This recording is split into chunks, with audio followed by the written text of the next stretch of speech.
Yo guys, and welcome to this new video. Elbaf will certainly be one of the next destinations of the crew, most likely giving the giant race the opportunity to have their own truly important role in the entire plot. Here we're gonna use every piece of information Oda gave us about this island to try to understand what it will represent in Luffy's route. But before we start, let me say I'm trying to publish a new video every day, so make sure to subscribe and hit the notification bell to not miss any new upload. Alright, with that said, let's jump straight into it. So, the Mugiwaras visiting the Land of the Giants is something that in my opinion was already confirmed in Little Garden, where Luffy and Usopp became incredibly excited about the idea after meeting Dory and Brogy. And since in One Piece each single word counts, especially those of the captain, we can be really confident this will truly happen. And since during Big Mom's flashback, specifically in chapter 865, we discovered Elbaf is situated in the New World, it's easy to predict this destination will be included in this vs Yonko arc, or at most in the next one. And this will actually suit very well with the current phase of the plot being focused on searching for the road poneglyphs and the true location of Raftel, a search finally able to uncover the mysteries of the Void Century. This means that each single land Luffy will visit will contain direct or indirect information about the Forbidden History, as happened in fact in Zou, Totland and now Wano, and which we should have already expected from the Giants' homeland for multiple reasons. First of all, the fact some of them possess D, just like Hogwarts Disauro, who we saw in Ohara saving Robin from the Buster Call. Then there's their complicated relationship with the world government, testified by the fact that in 800 years of history of that association, never a giant was made a marine before Mother Caramel's intervention. That was only 100 years ago. That is a period that, because of the giant's longer lifespan, means very little in their history. And finally we have what we discovered during the reverie.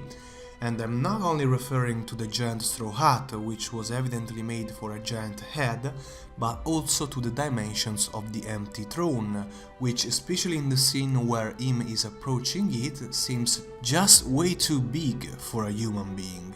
So, putting all of those pieces together, I think we can be certain in affirming there was a relationship between the giant race and the ancient kingdom, a relationship that would be much more relevant than everything we saw so far.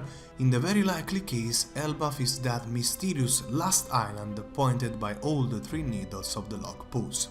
And in my opinion we can be very confident in affirming that because, as we know, what influences the log pose is the magnetism of the islands. And since Elbaf should be big enough to allow a giant population to live there just like a normal-sized human one does in other places, this suggests it would be an enormous land.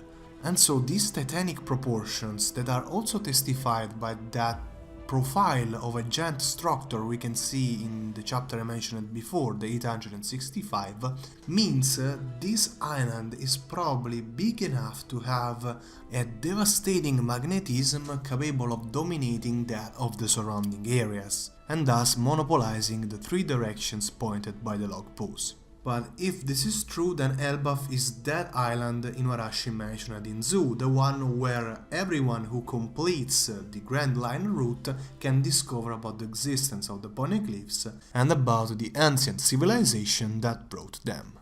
If that's the case, this would explain why the world government, which we know is so concerned about not revealing anything about the Void Century and the Ancient Kingdom, allowed this island containing this kind of incredibly delicate and dangerous information to exist and continue to live.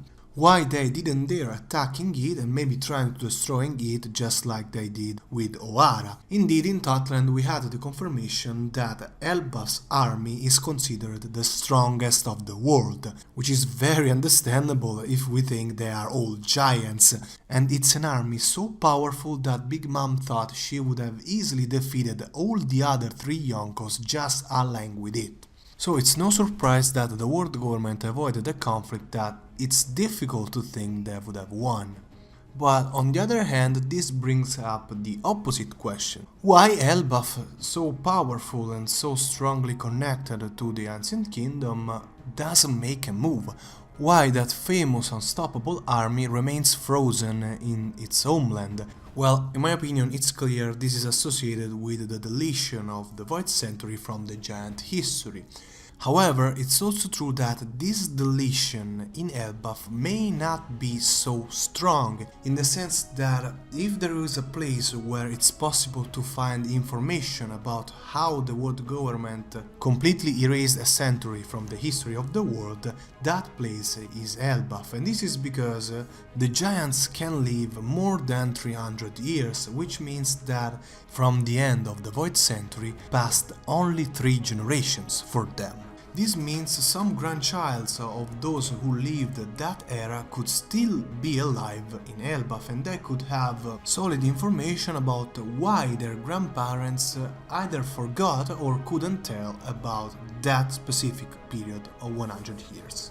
In any case, for everything we said so far, I expect to find there at least one poneglyph, and it could even be the last missing road poneglyph, which, as we can deduce from Inuarashi and Negomamushi's words in Zo, is probably situated in the last part of the New World.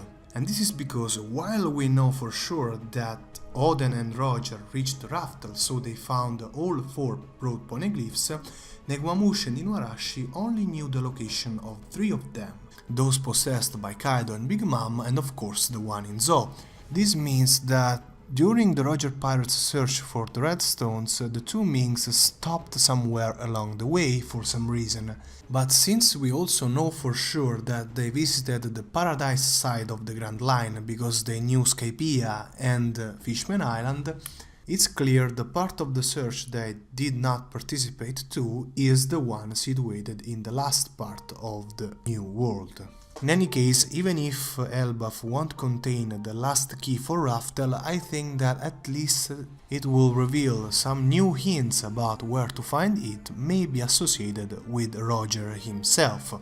And this becomes much more likely if the Land of the Giants will be included in the current saga, the vs Yonko 1. Indeed, just like Kaido and Big Mom are the main protagonists of this part focused on Wano, considering that Elbaf will be as important as the Land of Samurai in the story, there's a strong possibility the other 2 Yonkos will be involved in a similar way in the Giants arc, maybe even with a Shanks vs Stitch fight. So to conclude, let's recap a bit everything we said.